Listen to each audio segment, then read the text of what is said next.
Michael Chakma, আপনার কাছ থেকে শুনতে চাই যে ঘটনাটা অত্যন্ত দুঃখজনক, কিন্তু এরকম একটা অপরাধ সংগঠিত হওয়ার পর অপরাধীকে ধরবে, বিচার হবে, বিচারের প্রক্রিয়া হবে, এবং আমরা দেখেছি ধর্ষণের জন্য নতুন আইন হয়েছে, দ্রুতগতিতে বিচার হবে, সেটাই প্রত্যাশিত। কিন্তু এটা ধর্ষণ ঘটনাকে কেন্দ্র করে পাহাড় এভাবে অশান্ত হয়ে উঠল কেন? এটা পার্বত্য চট্টগ্রামে দীর্ঘদিন ধরে যে সমস্যা বিরাজ করছে, এটা যে কদিন আগে যে একজন কিশোরী, অষ্টম শ্রেণীর পড়ুয়া কিশোরীকে যে সংঘবদ্ধভাবে দর্শন করা হলো, এরপরে যে ঘটনা আমরা দেখছি, এটা কেবল আজকের যে হঠাৎ করে হয়েছে এটা বলা যাবে না, তার একটা দীর্ঘ প্রেক্ষাপট আছে। এইরকম ঘটনা যে শুধু মানে এবার ঘটলো তা না, বহু আগে থেকে এভাবে নারী দর্শন, নির্যাতন, অত্যাচার এটা তো পাহাড়ে আছে। তো সবচেয়ে বড় কথা হলো যতবার এরকম ঘটনা ঘটেছে, তো কোনো দর্শিতা বা দর্শনের শিকার হওয়া নারীদেরকে তাদের যে মেডিকেল টেস্ট, সেই মেডিকেল টেস্টে কোনোবারেই এটা পজিটিভ আসছেনি, বা সেটা এক প্রকার নিষেধাজ্ঞা জারি করা আছে। এরকম ঘটনা ঘটার পরও মেডিকেল টেস্টে নেগেটিভ দেওয়া হয়।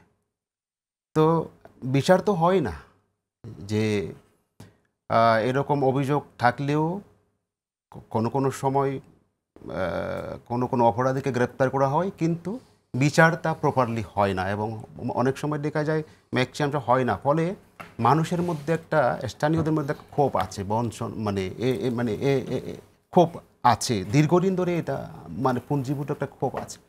তো এই যে সংঘবদ্ধ যে দর্শনের ঘটনা ঘটলো, এই ঘটনা পরেও প্রশাসন তা প্রপারলি সেটা মানে ফাংশন করছে না। যে একজনকে অ্যারেস্ট করা হয়েছে, তো এরপরে কিন্তু মানে বাকি যে দুজনের বিরুদ্ধে অভিযোগ ছিল তাদেরকে আর ধরা হয়নি, বা তারা নানা রকম তালবাহানা করে সেটা জড়িয়ে রেখেছে।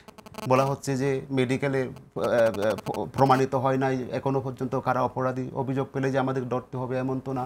এটা সেটা পরের বিষয়, মেডিকেল রিপোর্টে প্রমাণ হবে না হবে এটা পরের বিষয়, আইনের বিষয়, এটা আদালতে সেটা প্রমাণ হবে। কিন্তু যার বিরুদ্ধে অভিযোগ, যাদের বিরুদ্ধে অভিযোগ, তাদেরকে তো ধরা পুলিশের তো কর্তব্য। তো এখন এই কাজটা না করে উল্টো সেখানে একটা মানে ঝুলিয়ে রাখা হলো। ফলে সেখানে যে সাধারণ শিক্ষার্থী, যেহেতু সে খুবই কম বয়সী শিক্ষার্থী, তাকে সংঘবদ্ধভাবে দর্শন করা হলো, তার কোনো বিচার তো এখনও প্রক্রিয়ার মধ্যে যায় নাই। তো তাদেরকে মানে আগের যে অভিজ্ঞতায় তারা যে সেটা বিশ্বাস করতে পারছে না প্রশাসনের প্রতি, বা আইন প্রয়োগকারী সংস্থার প্রতি বিশ্বাস করতে পারছে না। ফলে তারা সেটা দাবি নিয়ে একটা মাঠে নামে যে অবিলম্বে গ্রেপ্তার করতে হবে। তো এরপরে দেখা গেছে যে সেই বিষয়টা কেন্দ্র করে নানাভাবে তাকে একটা সাম্প্রদায়িক পর্যায়ে নিয়ে যাওয়া হলো। এটা কিন্তু একটা পরিকল্পিত ছিল, পরিকল্পিতভাবে সাম্প্রদায়িক একটা অবস্থানে, সংঘাতের দিকে নিয়ে যাওয়া হলো। আসলে এটা ছিল একটা শান্তিপূর্ণ বিষয়। তো যেদিন এই পরিকল্পনার সাথে কারা জড়িত বলে মনে করেন? পার্বত্য চট্টগ্রাম তো আসলে একটা জটিল একটা এলাকা। এখানে তো নানা রকম মানে মঠ পথের মানুষ, নানা রকম সংস্থার কাজ আছে, সেখানে নানা সরকারের পলিসি আছে, স্থানীয় নানা রকম যে সেখানকার মঠ পথের মানুষ আছে। তো এই এই এই এই বিষয়টা তো এখন কিভাবে সেদিকে গেল, এটা তো ইয়ে করলে দেখা যায়। মানে এই সম্প্রতি যে ঘটনাগুলো আমরা যদি দেখি, আমরা পরিষ্কার হয়ে যায় আমাদের, যে অবরোধটা দেয়া হলো বা যে সমাবেশটা করা হলো, সমাবেশটাও এক ধরনের শান্তিপূর্ণভাবে শেষ হয়, সেখানে এত কোনো ইয়ে হয় নাই। তো দেখা গেল যে যখন অবরোধ ডাক দেওয়া হলো, যে তারপরে গতকালকে যে পাহাড়ি অধ্যুষিত যে এলাকা, যে নারায়ণখাইয়ার যে উপজেলা সদর এলাকা, ওই এলাকায় তো কোনো বাঙালি বসতি নেই। অর্থাৎ আমি সাম্প্রদায়িক সেন্স থেকে বলছি না পাহাড়ি বাঙালি শব্দগুলো, কিন্তু বোঝার সুবিধার্থে আমি বলছি কোটাগুলো।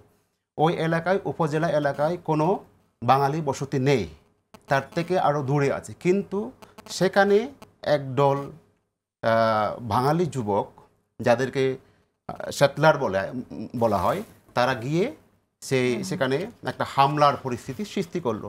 এর ফলে সে উপজেলা এলাকায়, তখন ওই এলাকায় যেহেতু পাহাড়িদের, তখন অতীত অভিজ্ঞতায় দেখা গেছে এরকম অবস্থা হলে নানা রকম আক্রমণ হয়, ভাঙচুর হয়, লুটপাট হয়।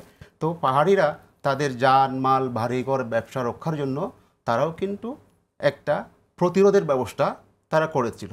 তারপরেও কিন্তু সেখানে যেহেতু ওই এলাকাটা সেটা পাহাড়িদের এলাকা, তো পাহাড়িরা যদি সেখানে কোনো ঠিকাদারও ছিল না। আরেকটা বিষয় হলো সেখানে কোনো ঠিকাদার ছিল না। এখন সেটা বলা হলো যে ঠিকাদারদের সাথে সংঘর্ষ হয়েছে বা পাহাড়ি বাঙালি সংঘর্ষ হয়েছে, কিন্তু সংঘর্ষ তো হয় না, পাহাড়িদের উপর আক্রমণ করা হয়েছে।